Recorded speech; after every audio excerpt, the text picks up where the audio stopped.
Assalamualaikum warahmatullahi wabarakatuh.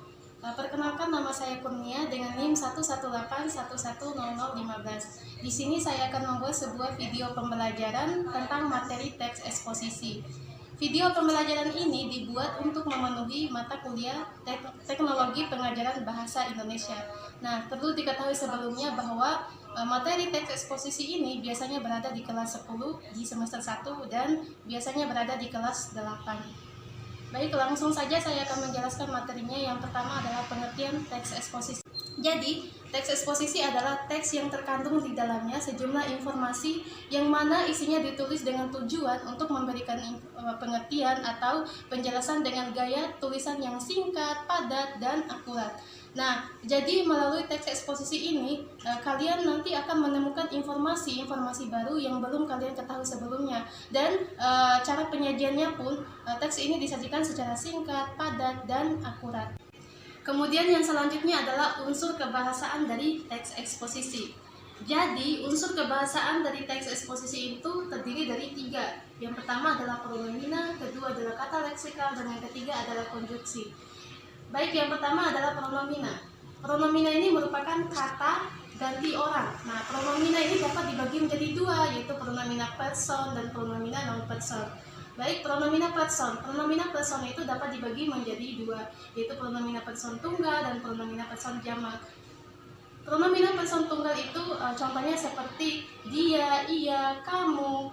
Kalau pronomina person jamak itu contohnya seperti kami, kamu, para, hadirin, dan saudara. Intinya untuk membedakan antara pronomina person tunggal dan pronomina person jamak itu, kalau pronomina person tunggal itu ditunjukkan kepada satu orang saja. Kalau pronomina person jamak itu ditunjukkan kepada lebih dari satu orang, artinya bisa 2, 3, 4, dan seterusnya. Kemudian yang selanjutnya, unsur kebahasaan kedua dari teks eksposisi itu ada yang disebut dengan kata leksikal. Nah, kata leksikal ini dapat dibagi menjadi 4. Yang pertama itu ada yang disebut dengan nomina. Jadi nomina itu merupakan kata benda. Nomina atau kata benda adalah kata-kata yang mengacu pada benda. Contohnya itu seperti meja, kursi, papan tulis, spidol, penghapus. Nah, seperti itu. Intinya adalah kata-kata yang mengacu pada benda. Kemudian yang kedua ada yang disebut dengan verba. Nah, verba ini merupakan kata kerja. Verba dapat dibagi menjadi 2, yaitu verba dasar dan verba turunan. Jadi verba dasar itu adalah verba yang belum mengalami proses perubahan dasar karena belum mengalami proses morfologis, afiksasi, reduplikasi, dan komposisi. Contohnya itu seperti jatuh, turun, tinggal, dan sebagainya. Kemudian yang kedua itu adalah verba turunan. Jadi verba turunan ini merupakan kebalikan dari verba dasar, yaitu yang tentu saja sudah mengalami proses perubahan dasar karena telah mengalami proses morfologis, afiksasi, reduplikasi, dan komposisi. Contohnya itu seperti meredup, berterbang, berjuang, dan sebagainya. Kemudian yang selanjutnya ada yang disebut dengan adjektiva. Nah, adjektiva itu adalah kata sifat. Adjektifat atau kata sifat itu adalah kata-kata yang mengacu pada sifat, baik itu sifat benda, hewan, maupun orang gitu.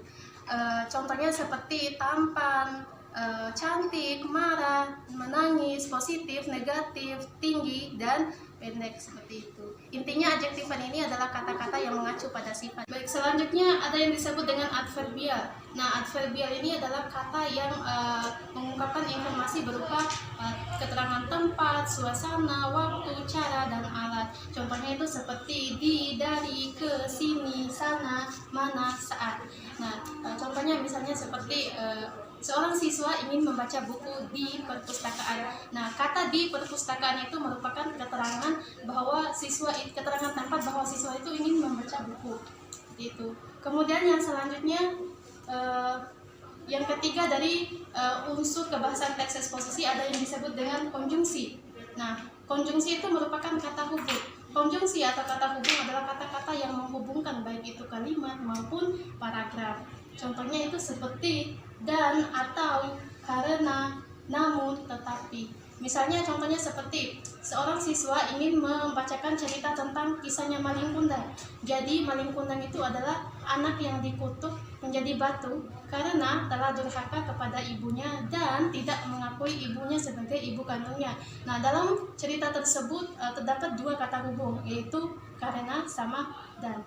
Baik, kemudian yang selanjutnya adalah struktur dari teks eksposisi. Nah, struktur teks eksposisi itu ada tiga. Yang pertama adalah pernyataan umum atau tesis. Nah, di bagian tesis ini biasanya berisi tentang gambaran umum, tentang apa yang ingin kalian jelaskan, tentang apa yang ingin kalian paparkan. Misalnya kalian ingin menjelaskan tentang manfaat dan khasiat olahraga. Seperti itu. Kemudian yang kedua ada yang disebut dengan argumentasi. Nah, di bagian argumentasi ini nanti kalian akan menjelaskan secara detail gitu tentang apa yang mau kalian bahas. Misalnya tadi kalian ingin membahas tentang manfaat dan khasiat olahraga. Nah, jadi inilah manfaat dari olahraga, inilah khasiat dari olahraga, bahwa olahraga itu dapat membuat tubuh kita jadi sehat, bugar dan fit kembali.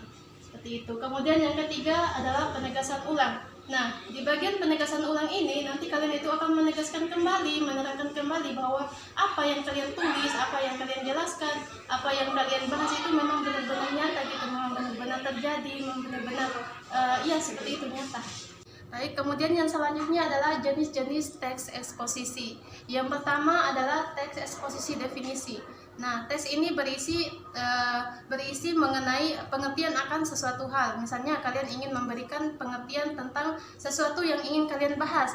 Nah, misalnya tadi kalian ingin membahas tentang khasiat dan manfaat dari olahraga. Jadi, apa sih itu olahraga? Nah, kalian menjelaskan apa itu olahraga. Kemudian yang kedua adalah teks eksposisi proses. Teks eksposisi ini berisi mengenai proses perbuatan, proses penggunaan, atau cara melakukan sesuatu. Kemudian yang ketiga adalah teks eksposisi klasifikasi, yaitu suatu teks yang memiliki isi tentang pengelompokan terhadap sesuatu. Yang keempat adalah teks eksposisi pertentangan, yaitu suatu teks yang berisi mengenai sesuatu hal yang bertentangan dengan hal yang lainnya. Kemudian yang kelima adalah teks eksposisi ilustrasi, yaitu suatu teks yang memberikan gambaran sederhana tentang sesuatu dengan sesuatu hal yang lainnya yang memiliki kemiripan atau kesamaan sifat. Kemudian yang keenam adalah teks eksposisi analisis, yaitu suatu teks yang berisi membagi permasalahan pada setiap gagasan pokok menjadi bagian-bagian yang tertentu. Kemudian pada tiap-tiap bagian tersebut akan dikembangkan secara tersistematis. Kemudian yang ketujuh adalah teks eksposisi perbandingan. Nah, teks eksposisi perbandingan ini adalah suatu teks eksposisi yang memiliki isi memberikan penjelasan ide pada kalimat utama dengan melakukan perbandingan dengan sesuatu hal yang lainnya. Kemudian yang terakhir adalah teks eksposisi berita, yaitu suatu teks eksposisi yang berisi berita peristiwa yang tertentu. Nah, pada teks eksposisi berita ini biasanya akan muncul atau akan timbul pertanyaan-pertanyaan 5W+1H. Sekian video pembelajaran dari saya, semoga bermanfaat. Lebih dan kurangnya saya mohon maaf. Wassalamualaikum warahmatullahi wabarakatuh.